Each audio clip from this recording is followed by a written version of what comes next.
Hello friends, welcome to Tech Plus Lab. Today we're going to review a gaming headset from the brand Eksa. Even though what you're seeing here is named as something else, I'm gonna still call this one a Eksa because the seller still is Eksa and it's manufactured by Eksa only.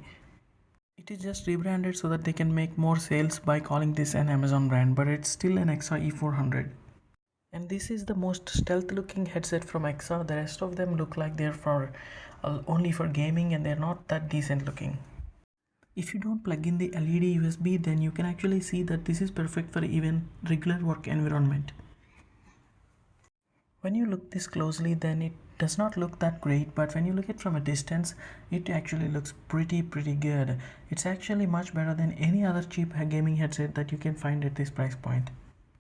That's mainly because it's purely made out of plastic and it's a clean matte black finish.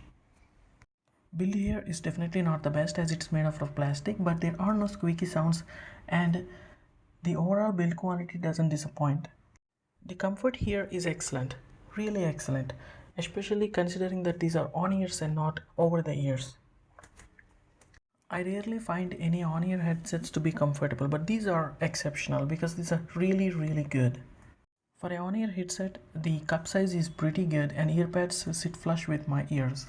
I have a big head and big ears too, and I can wear these for a complete movie session without removing these. At first glance it looks like it doesn't have any headband rest, but it actually does have a rubber padding and it's quite helpful. Also, the design of this headset is much smaller compared to the other ones, so you don't actually need a headband here. Trust me when I say this guys, I'm repeating this, but these are really comfortable regardless of being the on-ear headphones.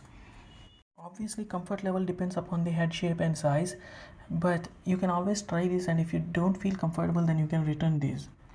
But if you are an on-ear person, not over-the-ear person, then you will definitely feel these are comfortable.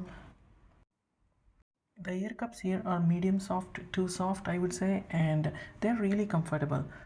They should be so because you don't feel the plastic part on your ear. Also, the seal that these create on my ear is really good. I can't believe that an on-ear can create this kind of a seal for an ear, especially being in this shape that where you don't have an angle adjustment for your ear. I actually thought I would need the angled ear pads for my headphones when I saw this, but I actually don't. The stock ear pads were excellent.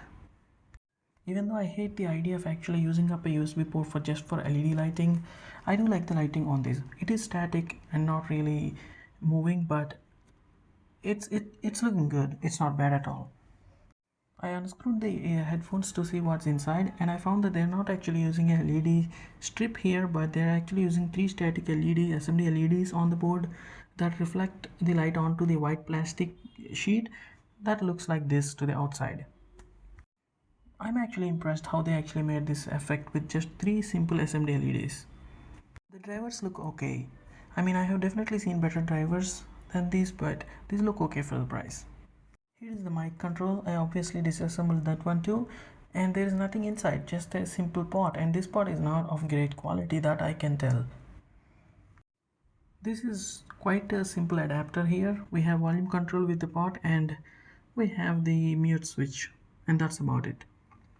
There is no LED control, which sucks because they could have simply added a switch here for the LED control as the lines are passing through this adapter. We are not going to take a look at this as a consumer grade music headset because this is a gaming headset and it is a cheap one. Don't worry, I will still be giving you my opinions on listening to music with this headset, but it won't be that detailed for sure. So now let's talk sound. These are cheap gaming headsets, so the drivers inside were actually tuned for gaming and not for music at all. That being said, these sound excellent for games. For example, the dynamic range and the soundstage aren't really bad for gaming on this cheap headset. The footsteps are easier to distinguish and the explosions make some really good impact. The bassier tones sound good, but the voices are a bit laid back, which works for gaming but not for music a lot. Also, if the game OST has so many instruments playing at the same time, then the soundtrack sounds a bit clumsy with these headsets.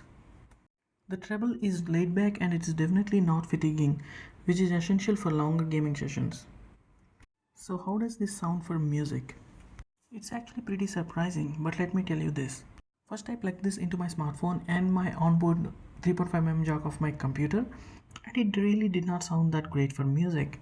Especially the instrument sounded muffled and the bass was overpowering, and it's not that great at all.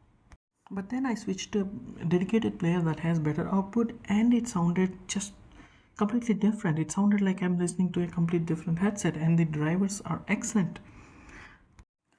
The muffled sound is now gone somehow, and the bass sounded prominent but not really bleeding into the mids, and the treble sounded a bit more emphasized, and it's really good compared to the previous output on a regular smartphone and on a computer. And also, even though the impedance of this is only 32 ohms, it sounded amazing on this player, and also at higher volumes there is absolutely no distortion. This particular player has 32 steps of volume, and a regular headphone would go anywhere from 18 to 26 max, but this one went all the way to 32, and there is absolutely zero distortion there. That's how I came to know that these guys are actually using some quality drivers here. Obviously this sound quality is not as great as even the best IEMs from China, which are quite cheap at this price point, but still this is great, and I haven't seen this coming from a gaming headset this cheap. This is also one of the reasons what led me to make this video review. This is obviously not going to compare to my Plantronics Gamecom or the SteelSeries Arctic, but this is definitely one of the best headsets at this price point that I have seen. Especially because it does not have any fancy features like 7.1 surround sound, or it doesn't have any onboard DAC or anything like that. And also I forgot to mention that the mic here is good and it's detachable. Here is a sample of mic. This is how the mic sounds when it's only 2 centimeters away. This is how the mic sounds when it's 5 centimeters away. This is how the mic sounds when it's 15 centimeters away. You can get this headset from AliExpress, from Eksa official store, or from their website directly. And obviously this is not a sponsored video, and Eksa did not pay me a penny to say any of this. But remember that this headset is particularly for certain kind of people, especially you should be the kind of guy who likes on-ear headsets and you're okay with plastic build, and you mainly use this for gaming and not for music listening on a simple smartphone or a subpar onboard audio device. If you want to do a longer session gaming like 6 hours, 7 hours or 8 hours, then you're a professional gamer and you do need something that's more expensive, because at this price point you're giving up something to get something else. For example, most headsets at this price point either sound good or feel comfortable. Hope this video helps at least some of you guys, and thank you very much for watching. And if you like this video, hit the like button. If you dislike this video, hit the dislike button. Hope to see you again in my channel. Thank you very much.